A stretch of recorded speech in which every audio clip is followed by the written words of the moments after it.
Eu queria falar um pouco sobre a constitucionalidade desse projeto também. Eu recebo aqui o Wagner Gundim, que é doutor em Direito Constitucional. Wagner, seja muito bem-vindo, prazer recebê-lo, obrigado por nos atender. E eu quero saber a sua visão e a sua análise sobre a constitucionalidade. Isso seria possível? Essa decisão dos parlamentares, caso avançasse lá na frente, não poderia bater mais uma vez no Supremo Tribunal Federal? Bem-vindo. Obrigado, Evandro. Boa tarde a todos. Sempre um privilégio estar aqui com essa bancada e, sobretudo, com um público tão qualificado da Jovem Pan. Evandro, acho que assim, a gente tem que analisar essa questão da PEC sob duas perspectivas, né? A primeira, que vocês inclusive estavam comentando aí, que é uma questão de retrocesso social, de conquistas democráticas que a gente teve com modificações que foram realizadas depois de 1988, justamente em razão de manobras que eram aplicadas pelo Congresso para se desvencilhar de processos judiciais. Então, quando a gente olha a Constituição, a gente tem tanto no artigo 2º quanto no artigo 60, parágrafo 4º, inciso 3º, a vedação, a questão do retrocesso, de você minar ou de alguma forma descredibilizar as cláusulas pétreas, e uma dessas previsões está atrelada justamente na questão da separação de poderes. Então, quando você cria um mecanismo constitucional que vai evitar, ou pelo menos vai retardar, ou vai dificultar a persecução penal pelo Estado, que deveria ser realizada pelo Poder Judiciário, você está criando aí uma interferência no processo judicial. Você está criando uma interferência na função do Poder Judiciário. Então, sob uma perspectiva constitucional, a gente já esbarraria, né, no próprio artigo 60, parágrafo 4º, inciso 3º, e também no artigo 2º, porque vai se criar essa ideia de uma cláusula de exceção à atividade do Poder Judicial. E eu iria além, inclusive, né, além da própria inconstitucionalidade dessa proposta, que é de você condicionar a autorização da Câmara, a questão do voto secreto é ainda mais gritante do ponto de vista da inconstitucionalidade, porque o voto secreto ele vai impedir o controle legítimo popular. E está no artigo 37, que um dos deveres da administração pública em todas as suas esferas é manter a ideia da publicidade dos atos administrativos e, dentre eles, a tomada de decisão. Então, eu vejo pelo menos duas inconstitucionalidades muito flagrantes e diria, inclusive, que existe uma terceira, que seria a violação ao supra-princípio da indisponibilidade do interesse público, porque o Legislativo estaria, neste caso, afastando a responsabilidade penal do Estado de acordo com interesses que a gente nem conseguiria descobrir, porque a votação vai ser secreta. Então, eu acho que esses três pontos são muito importantes para a gente começar a discutir essa questão da inconstitucionalidade e dos riscos que a gente corre de um retrocesso muito grave. Interessante, doutor. Vai lá, Piperno, a sua pergunta. Doutor, boa tarde. É claro que para que esse projeto se torne de fato algo, enfim, se torne lei, né? Há um caminho ainda muito extenso, né? Mas vamos imaginar, doutor, que então esse projeto lá na frente acabe sendo aprovado. Ele já beneficiaria aqueles parlamentares que hoje já são objetos de investigações?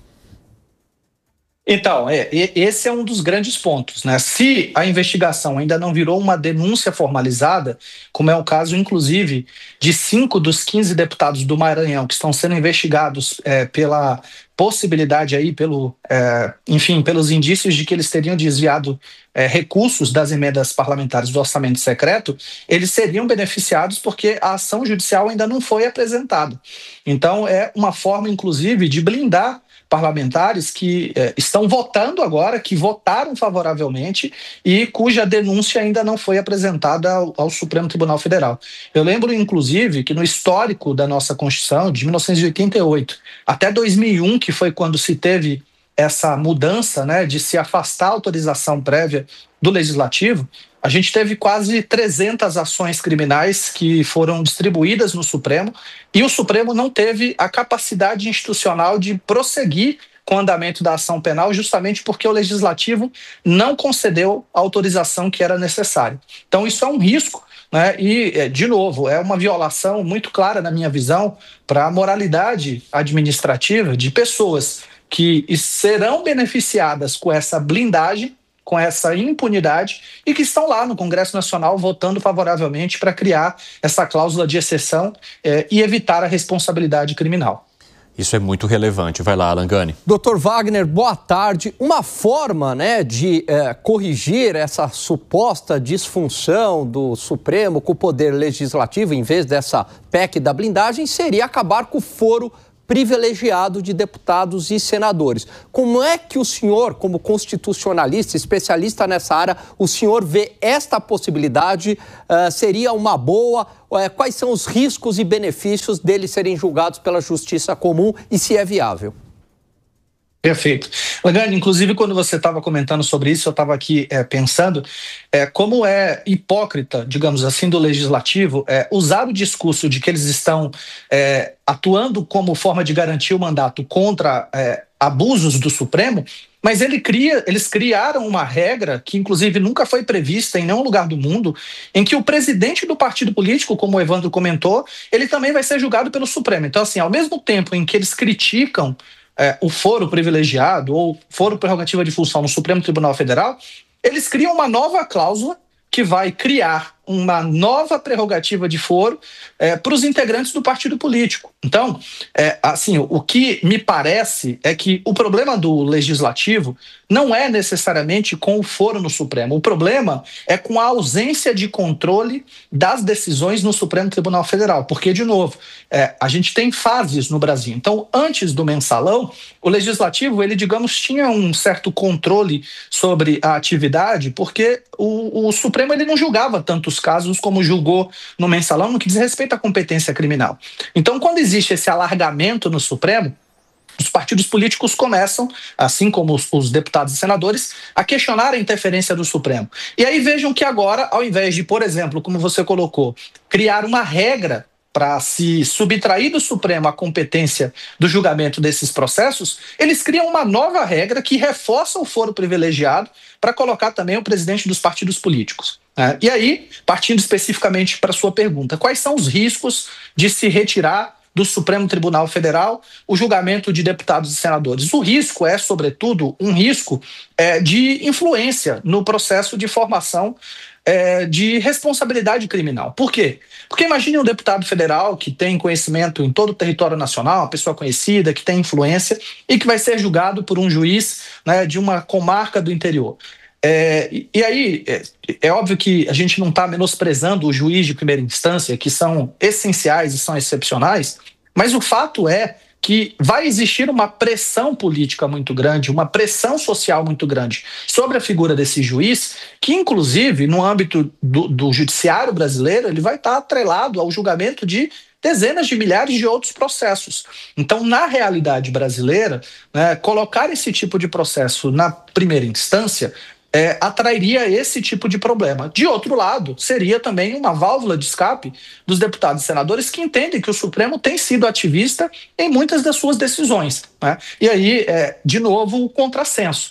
Então, ao invés de partir para uma proposta de modificação da Constituição para mudar o artigo 52 e dizer que os deputados e senadores serão julgados pela Justiça Federal ou pela Justiça Estadual de primeira instância no caso do cometimento de crimes, eles criam uma nova competência para o Supremo. Então, de novo, me parece que o problema do Legislativo não é com o fato do Supremo julgar, mas é com a ausência hoje de um controle sobre como o Supremo pauta ou como o Supremo julga essas ações. E aí é o problema que a gente tem no Brasil, que a gente precisa discutir para aprimorar. Então, se a gente quer aprimorar, então vamos discutir medidas relevantes.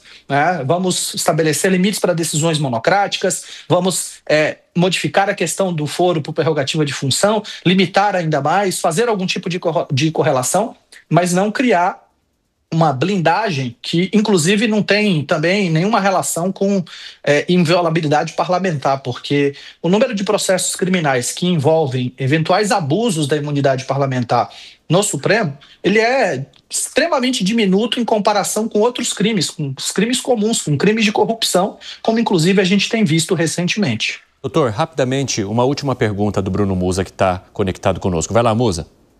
Doutor, muito boa tarde. Obrigado pelo seu tempo. Bom, eu gostei muito dessa sua frase, voto secreto é inconstitucional. E eu faço aqui uma pergunta direta. Eu tenho na minha família pessoas próximas aqui, clientes de investimentos, são advogados e relatam cada vez mais uma dificuldade e tristeza e até mesmo decepção com a profissão. Afinal de contas, o que é inconstitucional se torna muito claro, mas não temos a quem recorrer. como atuarmos enquanto civis para mostrarmos a indignação dessa inconstitucionalidade com o nosso dinheiro e nós não termos a quem recorrer. Afinal de contas, há uma grande arquitetura contra nós que financiamos tudo isso.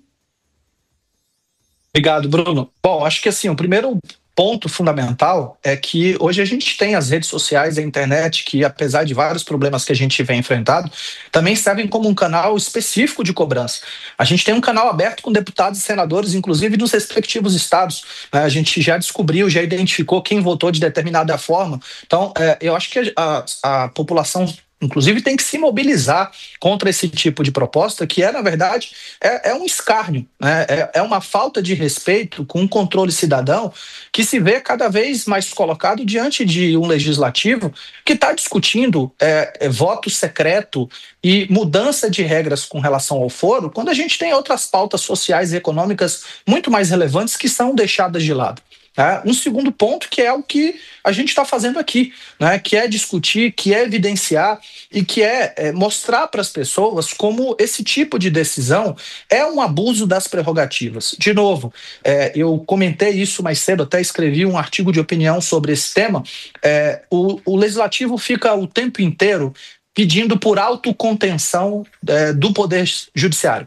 Mas o próprio legislativo não faz uma autocontenção. E eu espero que o Senado, que é quem vai fazer o controle dessa decisão da Câmara dos Deputados e vai analisar a PEC, eu espero ainda que o Senado coloque a mão na cabeça, entenda que existe uma inconstitucionalidade flagrante e rejeite essa proposta. E agora, já que a proposta já foi aprovada, inclusive com a possibilidade do voto secreto na Câmara dos Deputados, nos resta discutir isso pela via institucional no Senado.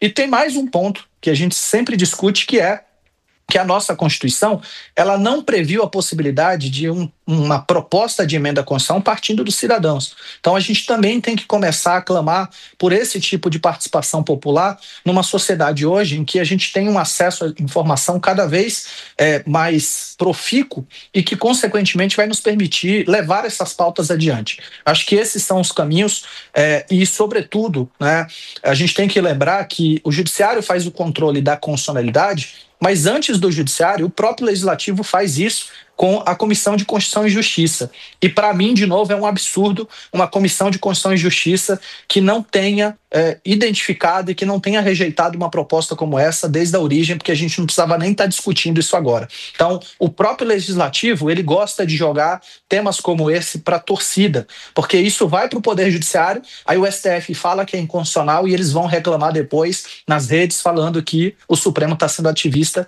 quando, na verdade, de novo, eles poderiam estar fazendo essa autocontenção. Doutor Wagner Gondim, muito obrigado por conversar conosco. As portas estão sempre abertas por aqui. Um grande abraço. Um abraço, Evandro. Obrigado. Até a próxima.